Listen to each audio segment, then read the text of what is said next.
আমার একজন ফলোয়ার তার এক ডেটিং ইনসিডেন্ট শেয়ার করেছে ওভার দি মেল। আমি পড়ে শোনাচ্ছি, আমার মনে হয় অনেকের হেল্প হবে। আমি একদিন ফোনে এক ডেটিং অ্যাপ সোয়াইপ করছিলাম, হঠাৎ দেখি ম্যাচ।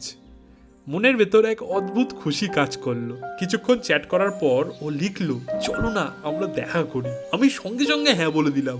আমার তখন ঠিক কতটা ভালো লাগছিল আমি বোঝাতে পারবো না। দিনটা এলো, আমি একটা ফুলের বুকে নিয়ে পার্কের সামনে দাঁড়িয়েছিলাম, বারবার ঘড়ি দেখছিলাম। অবশেষে ও এলো। খুবই সুন্দর লাগছিল ওকে দেখতে।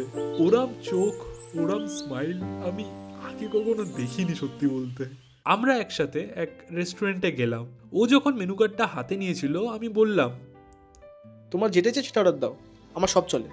ওয়েটারকেও তার মতন করে অর্ডার দিচ্ছিল, কিন্তু হঠাৎ জিজ্ঞেস করলো, আচ্ছা, তোমার হুক্কা চলে? হ্যাঁ মানে ওই আর কি, চলে চলে। বাহ, তাহলে অর্ডার করছি কিন্তু। আমি মাথা নাড়িয়ে হ্যাঁ বললাম। হঠাৎ ধোঁয়ায় আমার কাশিতে মুখ লাল হয়ে গেল। সেটা দেখে ও হেসে উঠলো আর আমিও একটু হেসেই দিলাম। সব মিলিয়ে সময়টা ভালোই যাচ্ছিল, কিন্তু তারপরে ওয়েটার বিল নিয়ে এলো। বিলটা দেখে আমি পুরো চমকে গেলাম। এত এক্সপেন্সিভ বিল কোনোদিনও রেস্টুরেন্টে হতে পারে আমি ভাবিও নি। কি হয়েছে, এনি প্রবলেম? না মানে আসলে এতটা বিল এক্সপেক্ট করিনি। তাহলে স্প্লিট করে নিই। তবে এই মুহূর্তে ইউপিআইটা আমার কাজ করছে না, সার্ভার ইস্যু।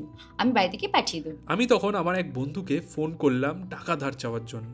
সে টাকা পাঠাতেই আমি বিলটা পে করে দিলাম। তারপর রেস্টুরেন্ট থেকে বেরিয়ে আমি ওকে ওর ডাকা ক্যাবে উঠিয়ে দিলাম। বাড়ি পৌঁছে জানিও। হুম। আমি বাড়ি ঢোকার আগে ওকে মেসেজ করলাম, কিন্তু দেখি সিঙ্গেল টিক। যখন কল করলাম তখন ওর কল লাগছিল না। সব শেষে বুঝতে পারলাম যে ও আমাকে ব্লক করে দিয়েছে আর টাকাটা হয়তো আর স্প্লিট হবে না।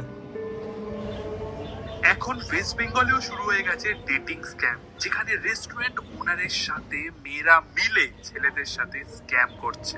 এর থেকে বাঁচার জন্য লঞ্চ হতে চলেছে India's first most secure video based dating app second day.